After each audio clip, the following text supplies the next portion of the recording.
Ronald Reagan is a man of many mistakes. He broke the Bond amendments and lied to his people repetitively.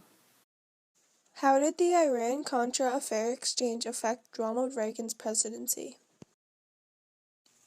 The Iran-Contra Affair exchange made Ronald Reagan one of the greatest presidents to live because of how well he handled the exposure of Iran-Contra. Oliver North, National Security Council staff member involved with the exchange, referred to the Iran-Contra as misnomer. The Iran-Contra covers two different secret operations. The first was to sell weapons to Iran in exchange for political influence. The U.S. wanted Iran to convince the Lebanese militant group Hezbollah to release several American hostages that were being held in Beirut. However, Iran was known as a state sponsor of terrorism at the time, so the United States could not directly supply them with arms. This required the administration to be very creative with the exchange. The plan was to have Israel ship arms to Iran through an intermediary, Manouchian-Gor-Benefer, also known as Gorba. Most of the arms were missiles, and a lot of them. The United States would then resupply Israel and receive a payment for the arms. In addition to getting the hostages freed, the United States was able to receive even more value from the exchange by putting the money from the Iranian sales to use. This occurred through the second secret operation, which was to use the proceeds from the weapon sales to support the Nicaraguan Contra rebels in their fight against the Sandinista government after the U.S. Congress had forced the CIA to abandon the Contras. The affair was exposed on November 3, 1986. Later on in the month, on November 25th, Reagan announced the creation of a special review board to investigate the matter. The next day, former Senator John Tower, former Secretary of State Edmund Muskie, and the former National Security Advisor Brent Scowcroft were appointed to Reagan to look into the scandal. Reagan was faced with the monumental task of digging himself out of an enormous controversy and possible prosecution. Having lived through the Watergate crisis, it was clear a strategy of denial would not be enough. Reagan had to explore other solutions if he hoped for a better fate than Nixon. Reagan opted for transparency, accountability, and corrective action. Yesterday, I had my first meeting with the Special Review Board. That review board is made up of 3 men of unquestioned integrity and broad experience in foreign and national security policy. In the meeting with the board, they promised me a tough, no-nonsense investigation, and I promised them the full cooperation of the White House staff and all agencies of the executive branch. The public's reaction to the scandal was harsh. Reagan's approval rating dropped from 63% in late October to 47% in early December 1986, despite the steady decline of unemployment. Public officials from both sides of the aisle publicly criticized the scandal. I think what we saw rises to the level of a default in applying the Constitution of the United States, and I say that with deep regret in the bicentennial year of the American Constitution. I think it is clear that the President's standing in the nation and with the Congress have been affected by this. On March 4, 1987, Reagan addressed the situation publicly televised from the Oval Office, showing regret during the informative reveal. First, let me say I take full responsibility for my own actions and for those of my administration.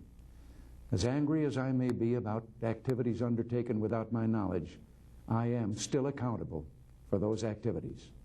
As disappointed as I may be in some who served me, I am still the one who must answer to the American people for this behavior.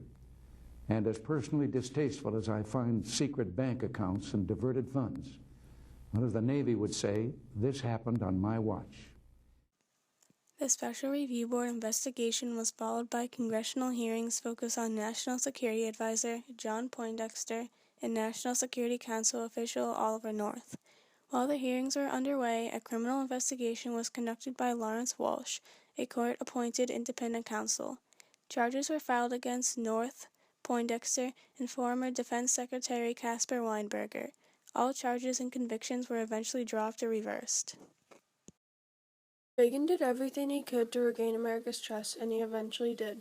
One of the things he did to regain America's trust was the creation of the Independent Review Board. He did this to show his country he was willing to go through anything to prove his administration was not hiding anything. He did a good job with it, speaking his popularity went from a huge decline in 1986 and came up during 1987. One of the 3 members of the Independent Review Board, Brent Scowcroft, mentions his view of how well the review board handled the investigation. I think the president did a good job.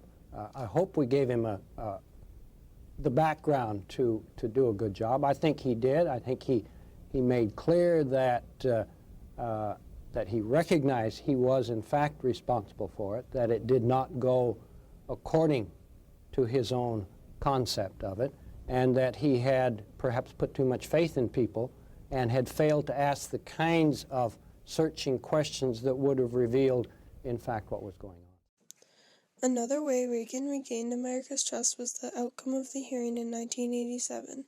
Senator Orrin G. Hatch, Reagan's prominent backer on the Senate committee, says, "I'm getting vibrations from all over the country that those watching the hearings on television are becoming more sympathetic to the president's policy.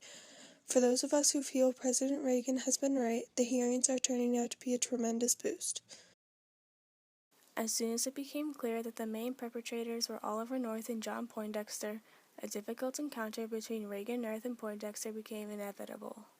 Reagan took decisive action by cleaning house. That day, Reagan accepted John Poindexter's resignation. North was the only government official with knowledge of the funds to the Contras, fighting the Sandinista government in Nicaragua. A government source said, Oliver North authorized the Israelis to do it and didn't tell Reagan. Reagan personally fired Oliver North, which was the right thing to do, since he was the man mostly responsible for the scandal before the Independent Review Board concluded their investigation. On November 25, 1986, while Reagan and his Attorney General Edwin Meese were facing the press and TV cameras in the White House briefing room, North was watching it from his office in the old Executive Office building. He recalls this. He then announced that Admiral John Poindexter resigned and that Lieutenant Colonel Oliver North had been relieved of his duties on the National Security Council staff. North did not see it coming. Even the independent counsel, Lawrence Walsh, whose job was to investigate and prosecute the people responsible, found it hard to criticize the president, citing the president's good intentions and his firmly held beliefs.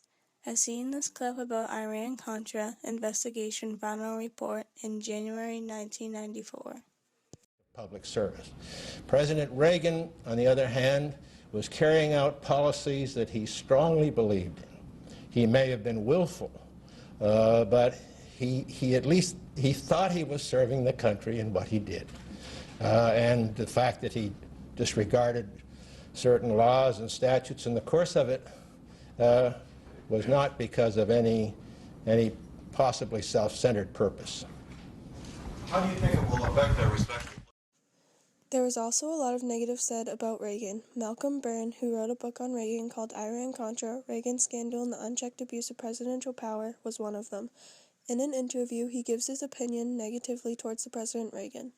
Most people tend to dismiss this as an aberration because they see it as having been run out of the basement of the White House, and the President and the other grown-ups knew nothing about it. But that is patently untrue, and therefore I think it has a lot to say about the President and how he conceived a policy and how he implemented it, and his whole decision-making process and management style. And it really doesn't show him positively in any way whatsoever. More criticism towards Reagan includes that he did not provide the investigators with all the evidence and information they needed. Oliver North and his secretary, Von Hall, shredded documents that showed proof that they were involved within a range of many illegal things regarding the arms sold to Iran and funds to Nicaragua. Even after North was fired, his secretary snuck documents to him. Reagan could have prevented this incident if he had paid more attention to his staff. The Iran-Contra affair made Ronald Reagan one of the greatest presidents to live because of how well he handled the sudden outbreak of the scandal. His approval may have fallen during the crisis, but it went up over the course of the rest of his presidency. Because Reagan showed transparency, accountability, and took decisive corrective action, he regained the public's trust and moved forward to do great things.